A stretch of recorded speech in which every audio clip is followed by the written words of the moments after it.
Allí frente al ataúd de mi hijo, mientras las lágrimas me corrían por la cara arrugada, ella me miró con esos ojos de víbora y me echó de la casa que yo mismo ayudé a construir, el mismo día en que mi Marcelo partía de este mundo. Me llamo Seferino Figueroa, tengo 68 años y pasé la vida entera trabajando como funcionario público en la oficina de tránsito aquí en Oaxaca, México. No es una profesión que dé mucho prestigio, pero me permitió criar a mi hijo solo, después de que Anita, mi esposa, nos dejara cuando el niño tenía apenas 5 añitos. Una neumonía violenta se la llevó en un invierno riguroso, de esos que hasta aquí en el sur hace temblar a uno. De un día para otro me quedé viudo y con un niño pequeño que criar. Si te está gustando esta historia, dale like y suscríbete al canal. Deja en los comentarios desde dónde estás viendo y qué hora es cuando estás viendo esto. Todos los días hay una nueva historia aquí en el canal. Te lo agradezco de corazón porque contar estas cosas, aunque sea doloroso, alivia un poco el peso que cargo. Toda la vida me dediqué a Marcelo. Trabajaba de día en tránsito, haciendo la inspección de los coches, y de noche todavía hacía algunos trabajitos arreglando electrodomésticos para complementar los ingresos. No era mucho, pero nos alcanzaba para vivir con dignidad. Logré juntar un dinerito a lo largo de los años y compré un terrenito en la periferia de Oaxaca. Con mucho sacrificio, levanté nuestra casa, ladrillo por ladrillo. No era un palacio, pero era nuestro hogar. Fue allí donde vi a mi hijo crecer, graduarse en administración en la Universidad Estatal, casarse con Paloma y darme 2 nietecitos hermosos. Nunca imaginé que un día, justamente en el momento más doloroso de mi vida, sería tratado como un perro sin dueño, echado fuera por aquella que yo consideraba como una hija. Pero la vida tiene estas sorpresas, ¿verdad? Y muchas veces es cuando estamos de rodillas que descubrimos el verdadero rostro de las personas. Quiero contar esta historia para ustedes, no por venganza, sino porque aprendí que la verdad, por más dolorosa que sea, necesita ser dicha. Y también porque tal vez ayude a alguien que esté pasando por algo parecido. Uno nunca sabe lo que el destino nos tiene reservado, principalmente en la vejez. Nací en un ranchito en los alrededores de Tlacolula, cerca de 40 kilómetros de aquí de Oaxaca. Mi padre era campesino y mi madre cuidaba de una pequeña milpa donde sembraba maíz y frijol. La vida en el interior de Oaxaca en los años 60 no era cosa fácil. Crecí bañándome en el arroyo, estudiando en una escuelita rural y ayudando en las tareas desde chiquito. Fui alfabetizado por una maestra que venía de lejos, montada en un caballo viejo para enseñar a los niños de la región. Cuando cumplí 18 años, decidí que quería una vida diferente. No porque no me gustara el rancho, sino porque soñaba con más oportunidades. Arreglé mis cosas y me vine a la capital. Al principio, viví de favor en la casa de un tío que trabajaba como vigilante nocturno. Fue él quien me recomendó para una vacante en tránsito, que acababa de ser creado aquí en el estado. Empecé como asistente, barriendo el patio, organizando documentos. Con el tiempo, hice un curso técnico y pasé a trabajar en la inspección de vehículos. No era el empleo de mis sueños, pero era estable, tenía seguro social, y eso ya era mucho para un muchacho del campo. Fue en tránsito donde conocí a Anita, mi difunta esposa. Ella trabajaba en la ventanilla de atención, una muchacha bonita, de cabellos negros y ojos rasgados, con descendencia indígena muy común por aquí. Empezamos a salir a escondidas porque en aquella época no estaba bien visto el romance en el trabajo. Después de 2 años nos casamos en una ceremonia sencilla en la iglesia principal de Oaxaca. Alquilamos un cuartito en los fondos de la casa de una señora y allí comenzamos nuestra vida de casados. Marcelo nació 3 años después, en 1984. Fue el día más feliz de mi vida. Un niño fuerte, coloradito, con los ojos rasgados de su madre y el mentón terco igual al mío. Anita dejó el empleo para cuidar al bebé y yo hacía turnos dobles para compensar la pérdida de su salario. Vivíamos apretados, pero felices. Aquellos primeros 5 años fueron los mejores de mi vida, hasta que vino aquella neumonía violenta. Anita comenzó con una tos que parecía simple. En aquella época, el sistema de salud en Oaxaca era muy precario.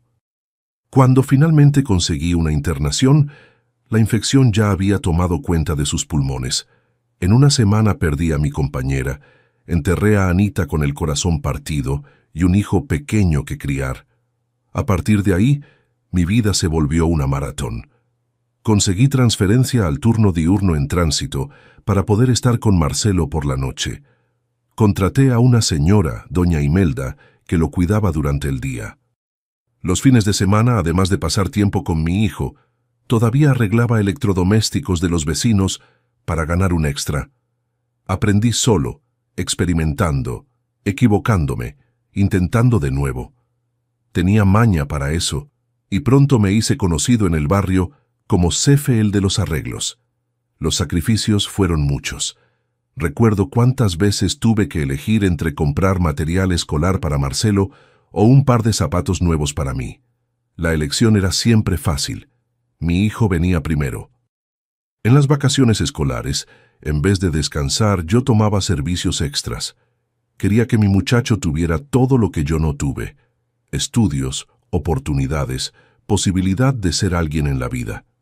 Cuando Marcelo tenía 10 años, logré juntar lo suficiente para dar un adelanto por un terreno en la periferia de Oaxaca, en la colonia Pintores. Era solo tierra apisonada, sin nada, pero era nuestra. Durante 5 años, trabajé en mis días libres construyendo nuestra casa. Marcelo, aunque pequeño, me ayudaba como podía, cargando ladrillos, sosteniendo la cinta métrica, aprendiendo a ser hombre. No solo construíamos una casa, sino también nuestra relación de padre e hijo. Finalmente, cuando él tenía 15 años, nos mudamos a nuestra casa propia. Era sencilla, con 2 habitaciones, sala, cocina y baño, pero representaba todo lo que yo había conquistado en la vida. La sensación de dormir bajo un techo que nadie podía quitarnos no tiene precio. Me prometí a mí mismo que aquella casa sería siempre el puerto seguro de mi hijo, incluso cuando yo ya no estuviera. Marcelo creció y se convirtió en un muchacho estudioso y responsable. Entró a la Universidad Autónoma de Oaxaca para estudiar administración. Fue el día más orgulloso de mi vida. Ver a mi hijo entrando en una universidad estatal, sabiendo que él sería el primero de la familia en tener un título, no hay dinero que lo pague. Mientras él estudiaba, yo continuaba en la lucha. Logré reformar la casa, poner piso de cerámica, pintar las paredes, comprar mejores muebles. Fue en la facultad donde Marcelo conoció a Paloma. Ella era de una familia con mejor situación económica. Su padre tenía una tienda de materiales de construcción en el centro. Cuando la trajo a casa por primera vez, confieso que quedé encantado. Una muchacha bonita, educada, parecía querer a mi hijo de verdad. Los dos se graduaron juntos y poco después decidieron casarse. La ceremonia fue en la finca del padre de ella, con más de 100 invitados.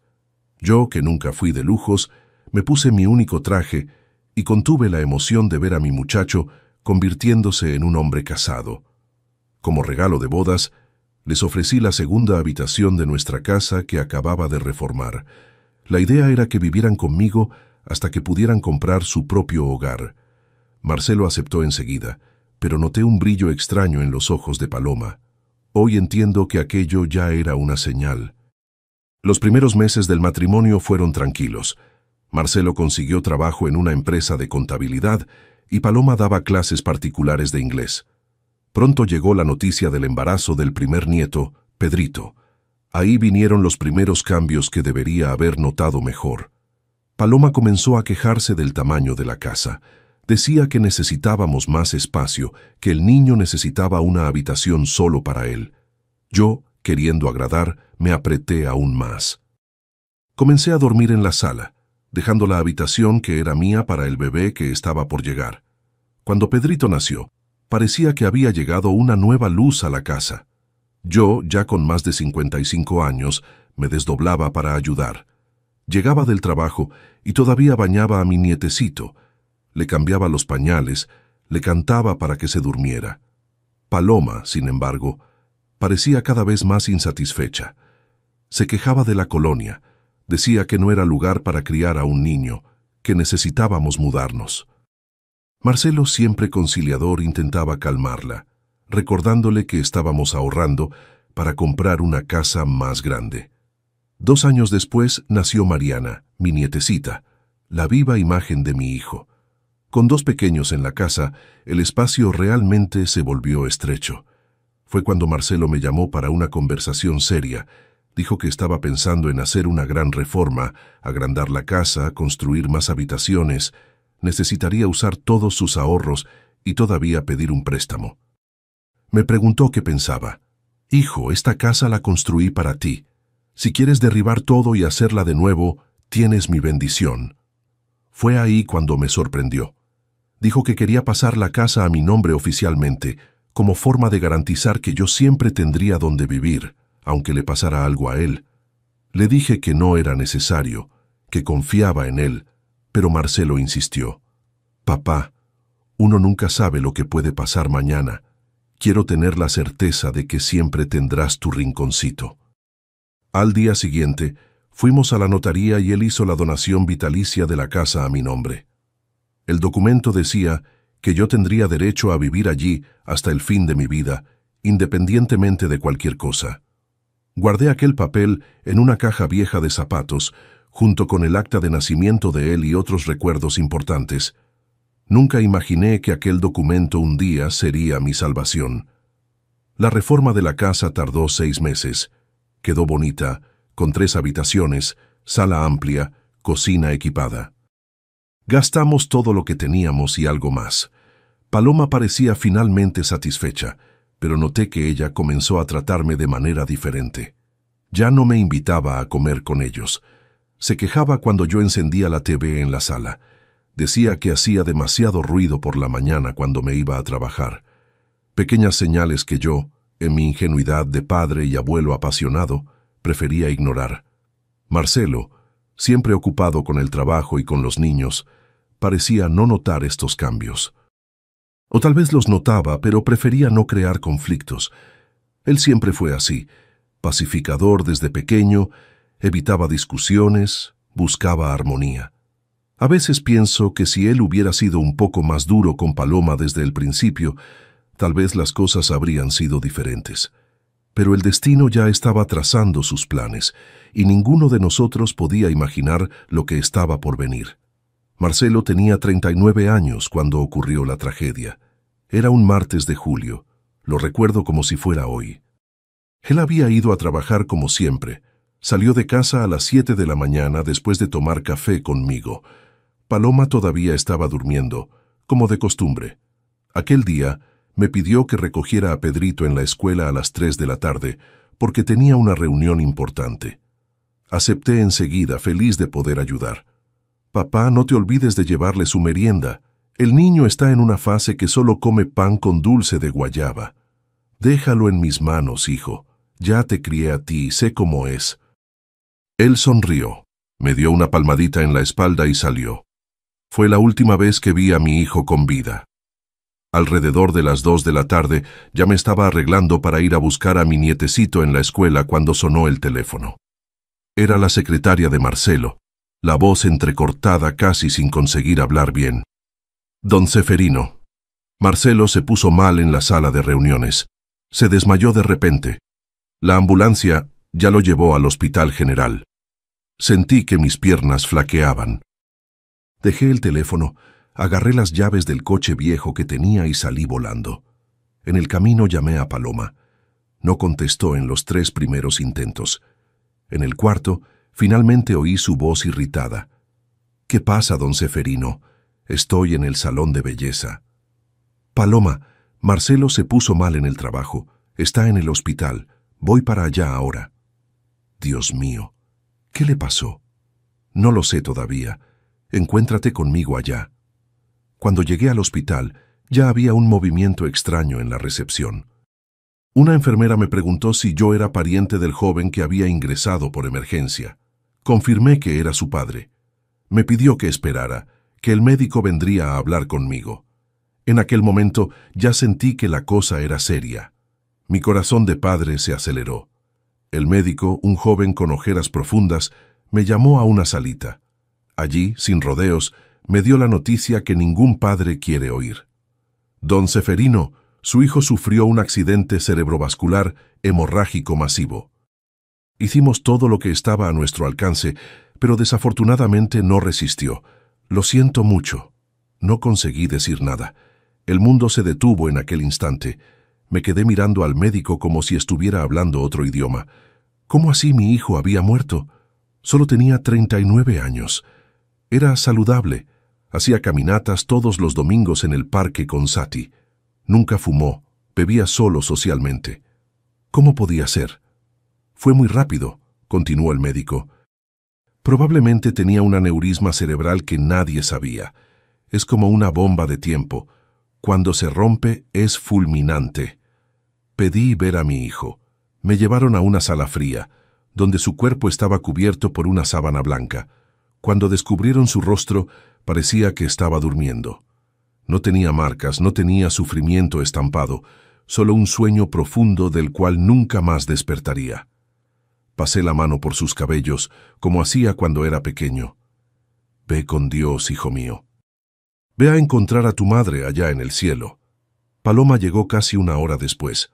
Cuando vio el cuerpo se desplomó en lágrimas histéricas. Gritaba, se tiraba al suelo. Tuvieron que contenerla los enfermeros. Yo entendía su dolor. Era su esposa, el padre de sus hijos. Pero había algo en aquella desesperación que me parecía teatral, exagerado.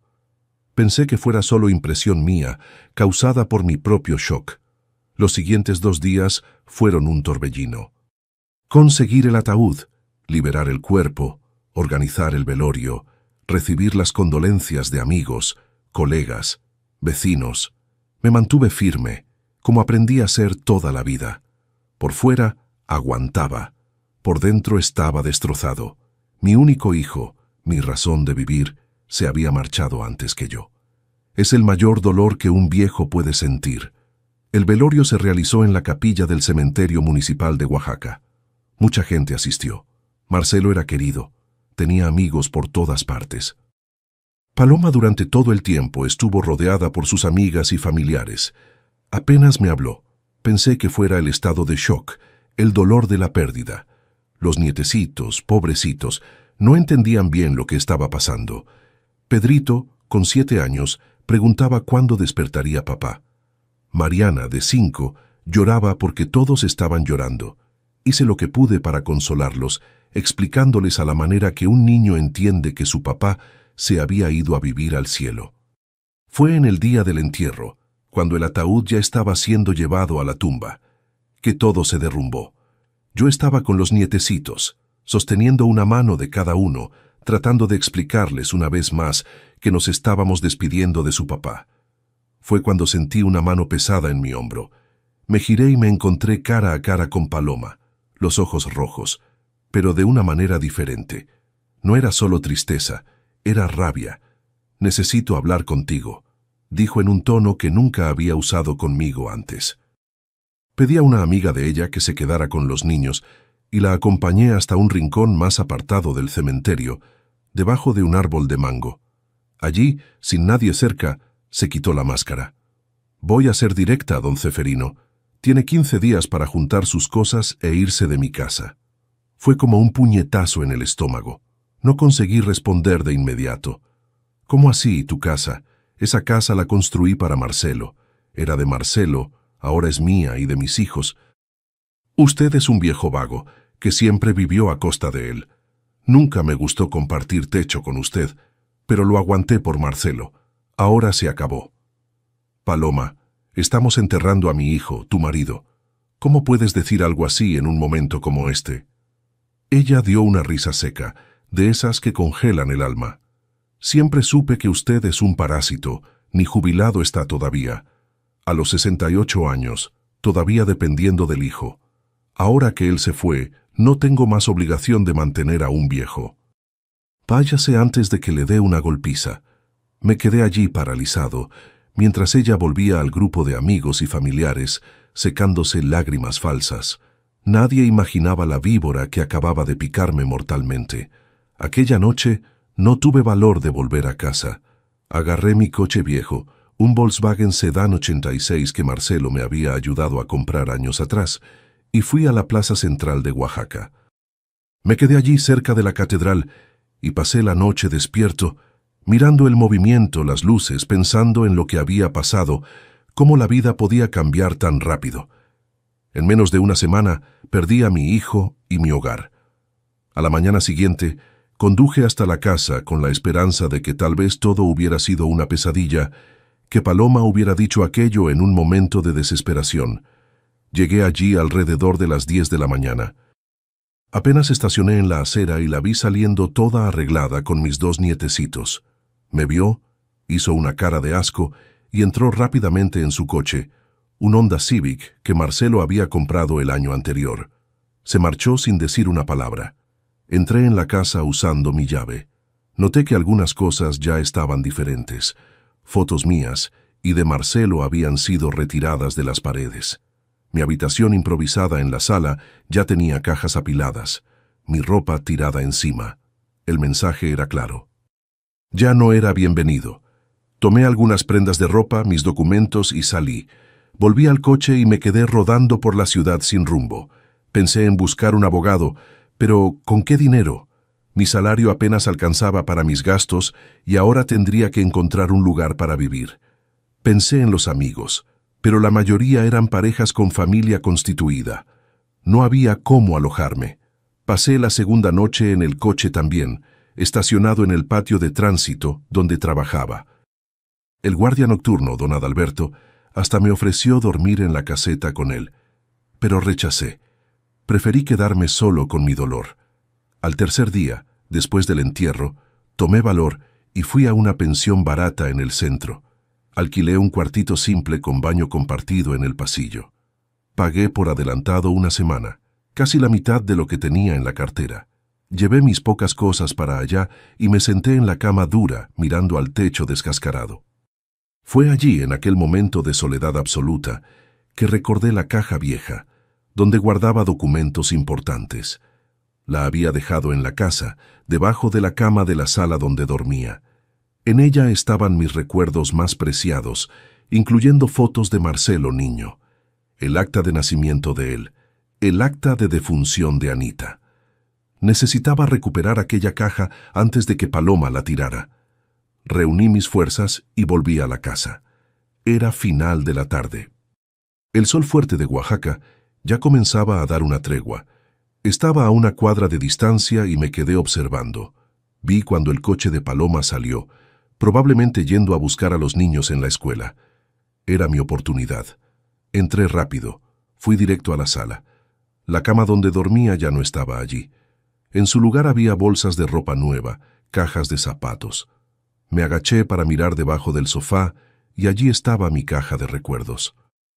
La saqué rápidamente y ya estaba saliendo cuando oí el ruido de llaves en la puerta. Me quedé helado. Paloma entró con los 2 nietecitos. Cuando me vio allí parado con la caja en las manos, su rostro se transformó en una máscara de odio. ¿Qué está haciendo aquí? ¿No le mandé salir? ¿Va a robar las cosas de mi casa ahora? Pedrito, al verme, corrió en mi dirección, abrazando mis piernas. «Abuelito, volviste. Te extrañaba». Aquello pareció enfurecer aún más a Paloma.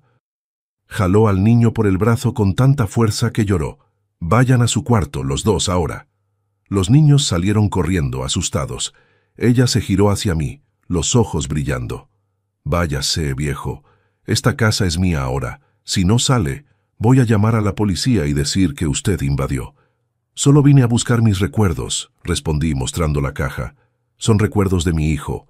Cosas que no tienen valor para nadie, solo para mí. Llévese esa porquería y desaparezca de aquí y no vuelva más. Si aparece de nuevo, se va a arrepentir». Salí con la cabeza baja cargando mi caja. Dentro del coche no resistí y la abrí. Quería ver las fotos de mi hijo, recordarlo sonriendo, no acostado en aquel ataúd. Comencé a revolver los papeles, las fotografías antiguas. Fue cuando encontré en el fondo de la caja una carpeta amarilla con el sello de la notaría. La abrí y allí estaba. El contrato de donación vitalicia que Marcelo había hecho años antes. Aquel documento decía claramente que la casa estaba a mi nombre y que yo tenía el derecho de vivir en ella hasta el fin de mi vida. Marcelo había sido previsor, sabía que si algo le pasaba, yo necesitaría protección. Mi hijo, incluso después de muerto, todavía estaba cuidando de mí. Aquella noche no dormí. Releí el documento decenas de veces, como si no creyera lo que estaba viendo. Por la mañana, en cuanto el reloj marcó las 8, fui directo a la Defensoría Pública. Conté mi historia a una abogada joven, la doctora Luciana, que me escuchó con atención e indignación creciente. Don Ceferino, usted tiene todo el derecho de permanecer en la casa. Este contrato es irrevocable. Vamos a presentar una acción inmediatamente. 2 días después volví a la casa, pero esta vez no estaba solo. Me acompañaban la doctora Luciana, un oficial de justicia y 2 policías. Cuando Paloma abrió la puerta y vio aquella comitiva, intentó cerrarla en nuestra cara.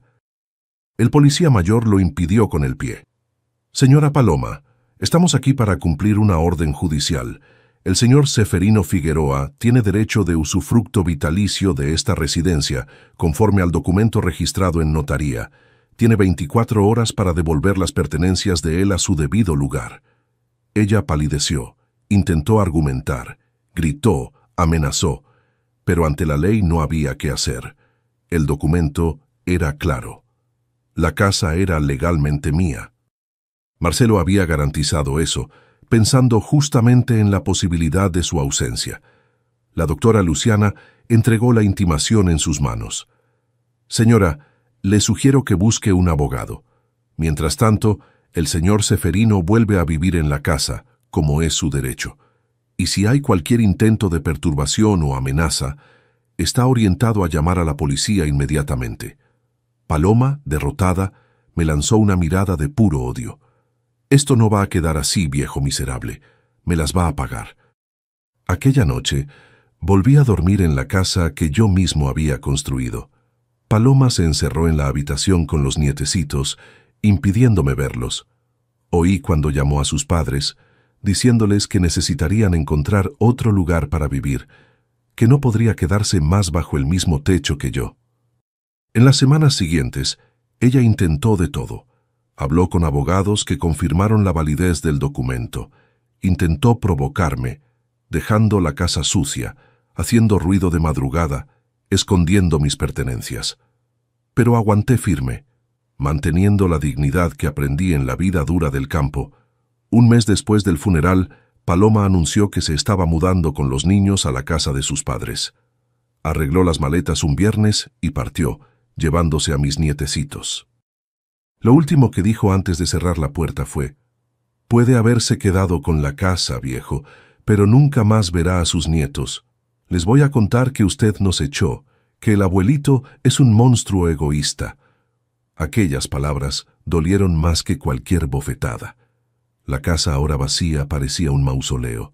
Las paredes que antes resonaban con risas de niños ahora reflejaban solo el silencio de mi soledad.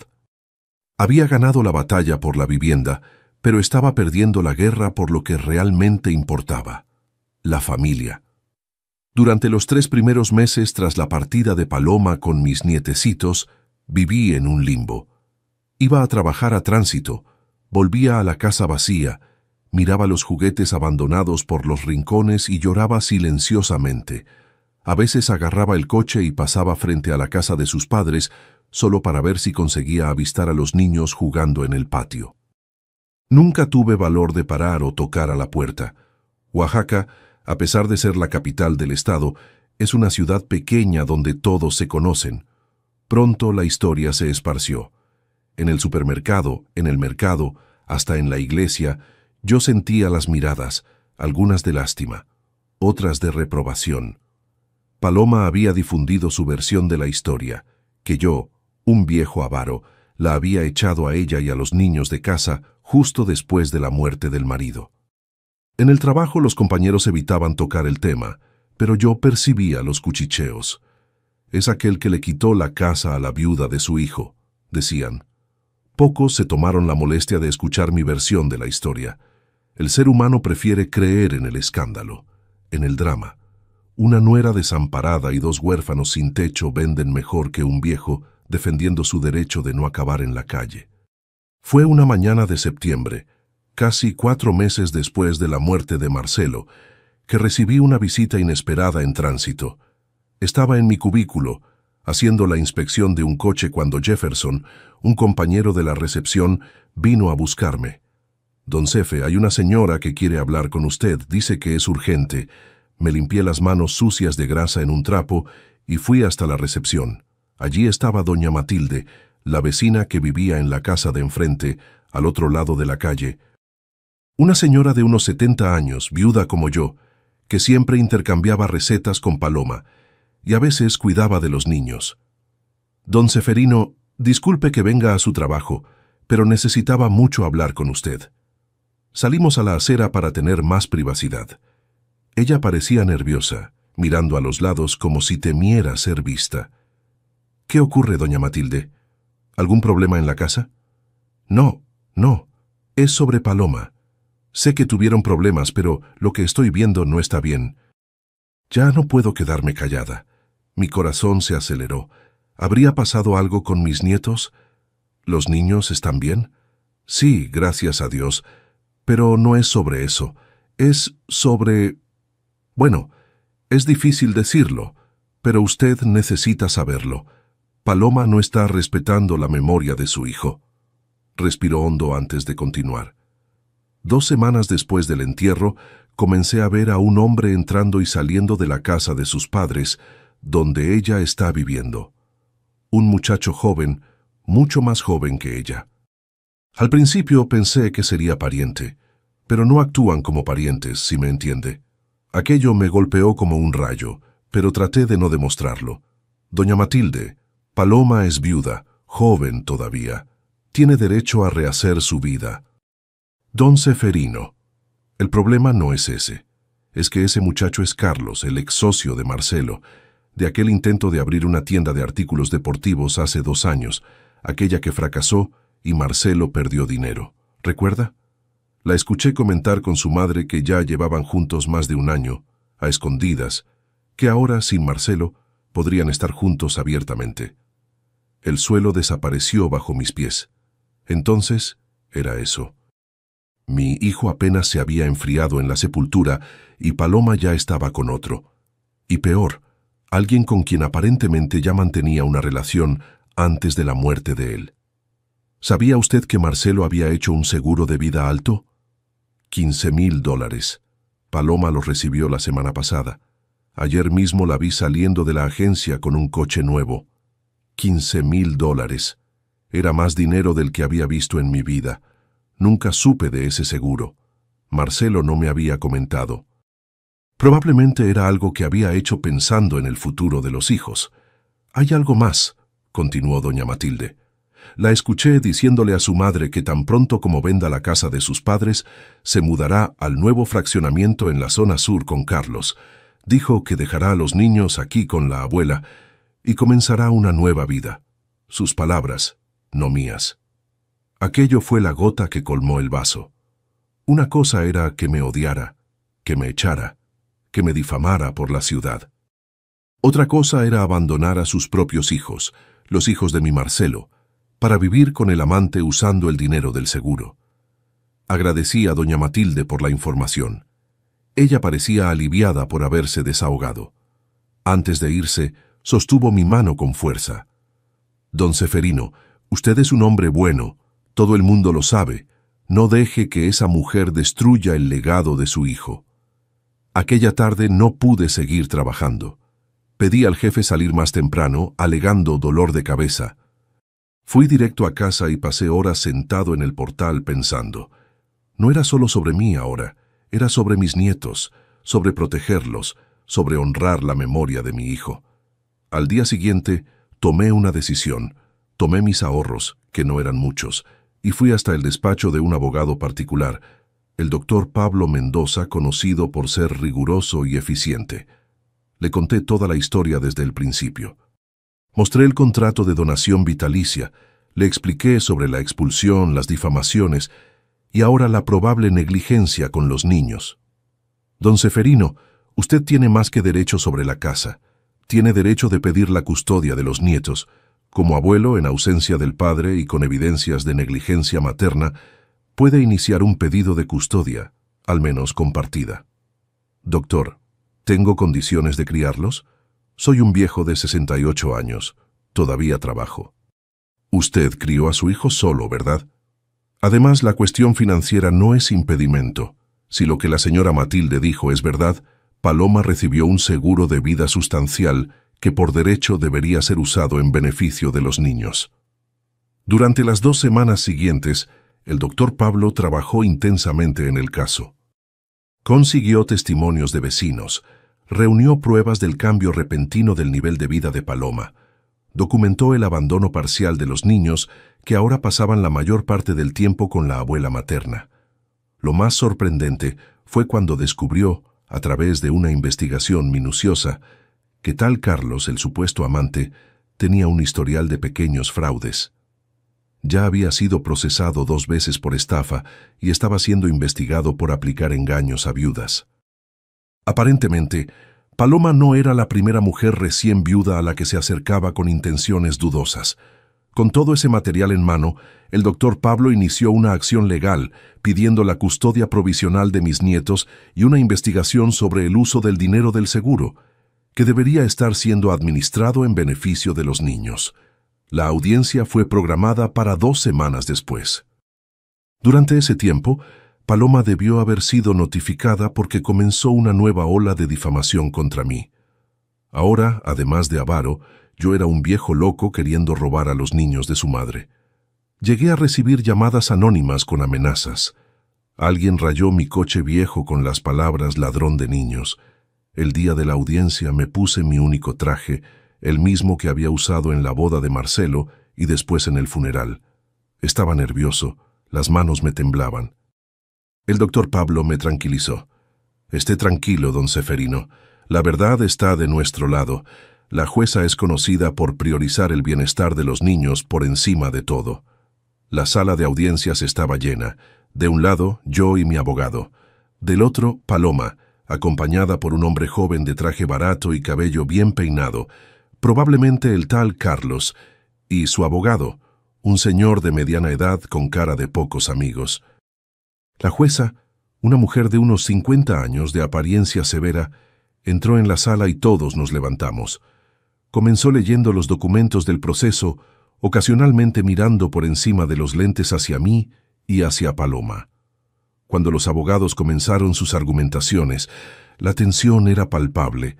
El abogado de Paloma pintó un cuadro conmovedor, una joven viuda siendo perseguida por el suegro rencoroso que ya le había quitado su casa y ahora quería quitarle a los hijos. Cuando fue el turno del doctor Pablo, fue quirúrgico. Presentó los testimonios, las pruebas de la relación extramarital, que probablemente había comenzado antes de la muerte de Marcelo, el historial dudoso del nuevo novio, el abandono parcial de los niños con la abuela. La jueza escuchó todo con expresión impasible. Cuando los abogados terminaron, pidió escucharnos a mí y a Paloma directamente. Señora Paloma, ¿es verdad que está planeando mudarse a otra colonia con su nuevo compañero y dejar a sus hijos con su madre? Paloma vaciló, miró nerviosamente a su abogado, luego respondió: No exactamente, Excelencia. Solo estoy reorganizando mi vida después de perder a mi marido. Los niños siempre serán mi prioridad. La jueza no pareció convencida, se giró hacia mí. Señor Ceferino, usted tiene 68 años y todavía trabaja. ¿Cómo pretende cuidar de 2 niños pequeños? Respiré hondo y hablé con el corazón. Su señoría, crié a mi hijo solo desde los 5 años. Trabajaba de día, lo cuidaba de noche. Nunca le faltó amor, nunca faltó comida en la mesa. Puede que no sea joven, pero tengo salud y disposición. Tengo casa propia, un empleo estable y puedo jubilarme en cualquier momento para dedicarme íntegramente a mis nietos. Ellos son todo lo que me queda de mi hijo. No quiero quitarles a su madre. Solo quiero garantizar que crezcan bien, con amor y seguridad, honrando la memoria de su padre. Noté que los ojos de la jueza se humedecieron por un instante. Rápidamente se recompuso y anunció: Voy a tomar una decisión temporal mientras el proceso sigue. Los niños quedarán bajo custodia compartida, pasarán la semana con la madre y los fines de semana con el abuelo. Además, determino el bloqueo del 80% del valor del seguro de vida en una cuenta judicial, que solo podrá ser movida para gastos relacionados directamente con el bienestar y educación de los niños, mediante autorización de este juzgado. Y convoco a los abuelos maternos para la próxima audiencia, ya que aparentemente tienen un papel importante en el cuidado de los niños. Paloma se quedó lívida. Su abogado le susurró algo al oído, pero ella lo ignoró. Se levantó abruptamente y salió de la sala sin mirar a nadie. El tal Carlos la siguió visiblemente contrariado. Cuando salimos del tribunal, el doctor Pablo me dio un apretón de manos firme. Fue una victoria, don Ceferino, no completa, pero importante. La jueza vio la verdad detrás de las apariencias. Ahora es seguir adelante. El primer fin de semana después de la audiencia, estaba ansioso esperando a los niños.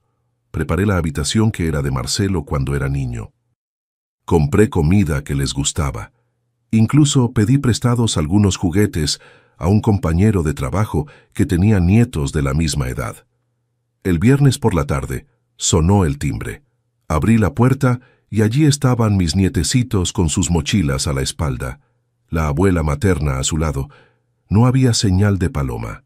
La señora, que parecía avergonzada, solo dijo: «Vengo a buscarlos el domingo por la noche». Los niños entraron tímidos, pero pronto Pedrito rompió el hielo. «Abuelito, ¿es verdad que vas a vivir con nosotros ahora?». Aquel fin de semana fue como un bálsamo para mi alma herida. Jugamos. Les conté historias sobre su padre cuando era pequeño. Les mostré fotos antiguas. Hicimos un pastel de chocolate que ensució toda la cocina. Por primera vez desde la muerte de Marcelo, sentí que había un propósito, una razón para seguir adelante. El domingo por la noche, cuando la abuela materna vino a buscarlos, Mariana lloró. No quería irse. Pedrito, más contenido, me abrazó fuerte y susurró en mi oído: «Papá está feliz allá en el cielo, viéndote cuidar de nosotros, abuelito». Las semanas siguientes establecieron una rutina. Durante la semana yo iba a trabajar y por la tarde pasaba rápidamente por la casa de los padres de Paloma para ver a los niños, llevarles un dulcecito, ayudarles con la tarea. Los fines de semana, ellos se quedaban conmigo. Paloma raramente aparecía. Supe por doña Matilde que ella estaba cada vez más involucrada con el tal Carlos, saliendo a fiestas, viajando, gastando el poco dinero que la jueza había liberado del seguro.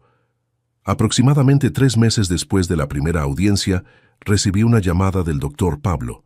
Su voz estaba animada. «Don Ceferino, necesitamos hablar. Han surgido novedades importantes en el caso». Cuando fui a su despacho, me mostró un sobre marrón. Un investigador privado que contratamos consiguió esto. Son extractos bancarios, comprobantes de transferencias. Paloma y su novio estaban intentando transferir el dinero del seguro a cuentas en el extranjero, incluso antes de la primera audiencia. Hay evidencias de que planeaban dejar el país. Aquello explicaba muchas cosas. La desesperación de ella al saber del bloqueo judicial, la rabia dirigida a mí. «Y hay más», continuó el doctor Pablo. «Descubrimos que Carlos estaba siendo investigado por la policía por sospecha de estar involucrado en la muerte de otro hombre, un empresario que falleció en circunstancias sospechosas después de conocerlo. No hay pruebas concretas, pero me quedé helado. ¿Sería posible? No, no quería ni pensar en esa posibilidad. Mi hijo había muerto de un derrame cerebral. Los médicos lo confirmaron, pero el momento era, como mínimo, demasiado conveniente. Con esa nueva información, el doctor Pablo pidió una audiencia extraordinaria. La jueza, al conocer las evidencias, no dudó. Emitió inmediatamente una orden de arresto preventivo contra Carlos por intento de fraude financiero y determinó la custodia provisional completa de los niños para mí, hasta que la investigación fuera concluida. Paloma no fue arrestada, pero perdió el derecho de estar sola con sus hijos. podría visitarlo solo bajo supervisión de un oficial de justicia o en mi presencia. Todo el dinero del seguro fue bloqueado y se quedó sin acceso a ni un centavo. Cuando los policías fueron a la casa de sus padres para cumplir la orden de arresto contra Carlos, descubrieron que había huido. Había indicios de que había partido hacia Guatemala, país vecino con frontera porosa. Paloma juró que no sabía nada, que estaba tan impactada como todos. Los abuelos maternos, ahora conscientes de la verdadera naturaleza de su hija y del novio, se pusieron de mi lado. El padre de ella, don Augusto, me buscó para pedir disculpas. Don Seferino, también fuimos engañados. Ella nos hizo creer que usted era una persona terrible. Nunca imaginamos, estamos avergonzados. 2 meses después del arresto de Carlos, que acabó siendo capturado en la frontera, Paloma apareció en mi puerta. Estaba diferente, más delgada, con ojeras profundas, el rostro marcado no solo por el cansancio, sino también por la vergüenza. Se quedó allí parada en el umbral, sin saber qué decir. ¿Puedo entrar? Dudé, pero acabé dejándola pasar. Se sentó en el sofá, el mismo donde tantas veces había visto la televisión con Marcelo. Vengo a pedir perdón, don Seferino. Sé que no lo merezco, pero necesito intentarlo. Me quedé en silencio, esperando que continuara. Estaba ciega. Carlos me manipuló, me hizo creer que podríamos tener una vida maravillosa juntos. Me convenció de que usted era un obstáculo, que necesitábamos deshacernos de usted para ser felices. ¿Y Marcelo también era un obstáculo? Ella bajó los ojos, las lágrimas corriendo por su rostro. Yo amé a Marcelo, lo juro que lo amé, al menos al principio, pero en los últimos años conocí a Carlos en el gimnasio, empezamos a hablar. Una cosa llevó a la otra.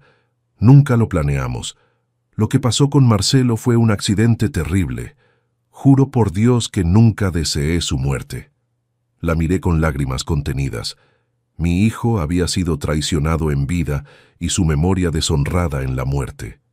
Paloma, con lágrimas contenidas, respiré hondo y respondí: Marcelo nunca te echaría, pero tú me echaste a mí, y yo solo obedecí. Ella entendió el mensaje, se levantó secando sus lágrimas. ¿Puedo ver a mis hijos? Los extraño. Tú conoces las condiciones que la jueza impuso. Puedes verlos en presencia de un oficial de justicia o en la mía. Se sintió derrotada. Voy a tratarme, don Seferino, buscar ayuda psicológica. Quiero ser una mejor madre, merecer el perdón de mis hijos.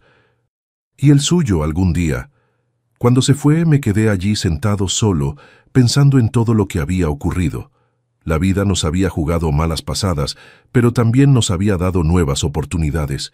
Yo, que pensé que terminaría mis días solo, ahora tenía 2 nietecitos para criar, para amar, para transmitir el legado de mi hijo. Ya han pasado casi 2 años desde aquel día terrible en el cementerio. Muchas cosas han cambiado en mi vida, algunas para mejor, otras no tanto. Pero, como dice el refrán aquí en el sur, después de la tormenta viene la calma, pero también vienen las termitas que comen la madera mojada. La vida nunca es solo victoria o solo derrota. Es una mezcla compleja de las dos cosas. Hoy estoy jubilado. Dejé tránsito unos meses después de la muerte de Marcelo, cuando la custodia definitiva de mis nietos me fue concedida. La jueza entendió que para cuidar adecuadamente de 2 niños necesitaría tiempo completo. Fue una decisión difícil. Trabajé toda la vida desde niño. Parar de repente deja un vacío, pero mirar a los ojos de mis nietos me hace tener la certeza de que valió la pena. Pedrito tiene 9 años ahora. Entró al equipo de fútbol de la escuela. Es igualito a su padre a la misma edad, determinado, concentrado, con ese mismo pliegue de concentración entre las cejas cuando está pensando en algo importante. Mariana, con 7, ya sabe leer mejor que muchos adultos. Sacó la inteligencia de Marcelo, sin duda. A veces, cuando los miro jugando en el patio, veo a mi hijo vivo nuevamente, perpetuado en estos 2 niños maravillosos. ¿Paloma? Bueno, cumplió lo que prometió. Hizo tratamiento psicológico, se alejó de malas compañías, consiguió un empleo como recepcionista en una clínica médica. Después de un año de visitas supervisadas, la jueza le concedió el derecho de pasar algunos fines de semana con los niños. No voy a decir que confío en ella completamente.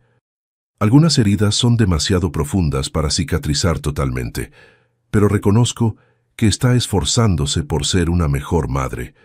El dinero del seguro sigue bajo administración judicial. La mayor parte está invertida en fondos educativos para garantizar el futuro de mis nietos. Un pequeño porcentaje es liberado mensualmente para ayudar en los gastos. Con eso y mi pensión, llevamos una vida simple, pero confortable. No es lujosa, pero nunca falta lo esencial. En cuanto a Carlos, fue condenado por fraude financiero y está cumpliendo pena. Nunca se probó ninguna implicación suya en la muerte de mi hijo, y tal vez sea mejor así. Prefiero creer que fue realmente un accidente trágico, un capricho cruel del destino, y no algo aún más siniestro. Ya cargo peso suficiente en el corazón. Los padres de Paloma se convirtieron en aliados inesperados. Al principio pensé que solo estaban avergonzados e intentando reparar el error de su hija, pero con el tiempo percibí que son buenas personas que también fueron engañadas. Don Augusto, especialmente, se volvió casi un amigo. De vez en cuando viene a casa, toma un café, juega con los nietos. Son momentos extraños, pero reconfortantes, como si dos familias rotas intentaran formar algo nuevo a partir de los fragmentos. La casa está diferente ahora. Pinté las paredes, cambié algunos muebles, planté un árbol de guayaba en el patio, árbol que a Marcelo le encantaba cuando era niño. Ya no es la casa del dolor, del luto, de la expulsión. Es un hogar nuevamente, lleno de voces infantiles, de tareas escolares esparcidas por la mesa, de dibujos pegados en el refrigerador. A veces tarde en la noche, cuando los niños ya están durmiendo, me siento en el portal con una taza de té de hierbabuena y converso con mi hijo como si estuviera allí a mi lado. Le cuento cómo sus hijos están creciendo, los pequeños logros diarios, las travesuras, los descubrimientos. Sé que de alguna forma él está escuchando. Lo que aprendí con toda esta historia, que la vida es como el río Grande aquí en Oaxaca. A veces calmo y navegable, otras veces turbulento y lleno de rápidos peligrosos, que la avaricia y el egoísmo pueden transformar personas aparentemente normales en monstruos irreconocibles, que los documentos son importantes, sí, aquel contrato de donación salvó mi futuro, pero que el verdadero legado que dejamos son los valores, el amor, la decencia. Aprendí también que la justicia no siempre viene como esperamos, o cuando esperamos, pero que llega de un modo u otro. Que es posible reconstruir la vida incluso después de las mayores tragedias, que los lazos de sangre a veces son más fuertes que cualquier traición. Y principalmente aprendí que nosotros, los viejos, todavía tenemos mucho que ofrecer, que nuestra experiencia, nuestra paciencia, nuestra capacidad de amar sin esperar nada a cambio, son tesoros que ningún dinero puede comprar. Cuando Paloma me llamó viejo vago en aquel cementerio, no sabía que estaba frente no a un parásito, sino a un roble resistente, con raíces profundas, capaz de albergar generaciones bajo su sombra. No sé cuánto tiempo me queda en esta tierra. A los 70 años, cada día es un regalo. Mi mayor preocupación hoy es vivir lo suficiente para ver a mis nietos crecer, convertirse en adultos independientes y felices. Quiero estar aquí para su graduación, para darles consejos sobre el primer empleo, tal vez hasta conocer a sus hijos. Y quiero sobre todo mantener viva la memoria de Marcelo, para que sepan qué tipo de hombre fue su padre. Si tú que me estás oyendo ahora estás enfrentando alguna injusticia, alguna traición, no te rindas. Levanta la cabeza, busca tus derechos, cree que vendrán días mejores, y recuerda, al final no es el dinero, ni la casa, ni las posesiones materiales lo que importa. Es la paz de espíritu, el amor de la familia, la conciencia tranquila de haber hecho lo correcto. Gracias por escucharme hasta aquí. Si te gustó, deja tu like y suscríbete al canal. Si viste hasta el final, comenta allí abajo la palabra leal. Y no dejes de ver las otras historias aquí en el canal. En la pantalla hay 2 que te van a gustar. Un abrazo de este viejo.